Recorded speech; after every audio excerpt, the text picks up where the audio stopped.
দর্শক, তৃতীয় ধাপে উপজেলা পরিষদ নির্বাচনের গণসংযোগে ব্যস্ত প্রার্থীরা নানা প্রতিশ্রুতি নিয়ে যাচ্ছেন ভোটারদের দ্বারে দ্বারে।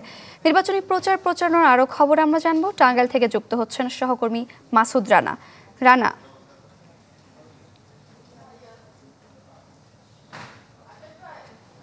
সাগরিকা, আপনি জানেন আগামী 29শে মে তৃতীয় ধাপে টাঙ্গাইলের উপজেলা পরিষদ নির্বাচনে 3টি উপজেলায় নির্বাচন অনুষ্ঠিত হবে। এই 3টি উপজেলার মধ্যে টাঙ্গাইল সদর, দেলদুয়ার এবং নাগরপুর উপজেলা রয়েছে। এই 3টি উপজেলার মধ্যে কিন্তু যে প্রার্থীগুলো রয়েছেন তারা কিন্তু ইতিমধ্যে তাদের যে কাঙ্ক্ষিত ভোট, সেই ভোট প্রার্থনা করার জন্য তারা কিন্তু বিভিন্ন গ্রাম, মহল্লা এবং বিভিন্ন পাড়া এলাকাগুলোতে, বিশেষ করে তারা যাদের যে ভোটারগুলো রয়েছে তাদের মাঝে কিন্তু ব্যাপক প্রচারণা তৈরি করছেন এবং নিজেদের অবস্থান জানান দিচ্ছেন। সেই সাথে তারা দিচ্ছেন নানান প্রস্তুতি। সেই প্রস্তুতির মধ্যে তারা তাদের এই যে আগামী 5 বছর কি কর্মপরিকল্পনা রয়েছে, সেই কর্মপরিকল্পনার কথা তাদের জানাচ্ছেন জনগণকে। এবং যারা ভোটার রয়েছেন, ভোটাররা তাদেরকে আকৃষ্ট করতে তারা নানাভাবে তাদেরকে চেষ্টা করছেন যে এই আগামী 29শে মে যে নির্বাচন, সেই নির্বাচনে তাদেরকে যেন ভোট দিয়ে তারা জয়যুক্ত করেন এবং এই আগামী 5 বছর তাদের জন্য তিনি কাজ করবেন। এই রকম যে সকল প্রার্থী রয়েছেন তারা কিন্তু এই বিভিন্ন কৌশলে কিন্তু দেখা গেছে যে এই টাঙ্গাইল শহর সহ এই নাগরপুর এবং দেলদুয়ার উপজেলার বিভিন্ন প্রত্যন্ত গ্রাম অঞ্চলেও প্রার্থীরা কিন্তু ভোট প্রচারণা চালাচ্ছেন।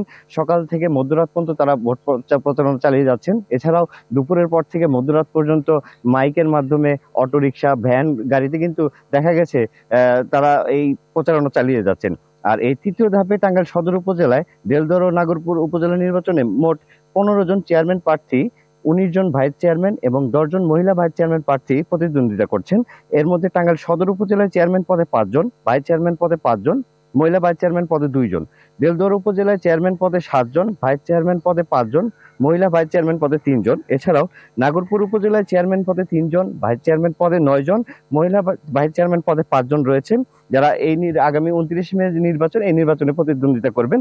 এছাড়াও আগামী 29 মে 3টি উপজেলায় 297টি ভোট কেন্দ্রে 2280টি ভোট কক্ষে ভোট গ্রহণ অনুষ্ঠিত হবে। এই নির্বাচনে মোট ভোটার হচ্ছে 8,87,819 জন। এছাড়াও আমি এখানে যারা নির্বাচনের দায়িত্বরত কর্মকর্তা রয়েছেন, জেলা প্রশাসনের কর্মকর্তা রয়েছেন, রিটার্নিং কর্মকর্তা রয়েছেন, তাদের সাথে আমি কথা বলেছি। তারা আমাকে জানিয়েছেন আগামী 29 মে যে নির্বাচন অনুষ্ঠিত হবে, সেই নির্বাচনটিকে সুষ্ঠু সুন্দর করার জন্য তারা নিরাপত্তার চাদরে বিশিষ্ট একটি বলয় তৈরি করে রাখবেন, যাতে বিগত নির্বাচনগুলো যে অনুষ্ঠিত হয়েছে উপজেলা নির্বাচন, সেই নির্বাচনের মতোই।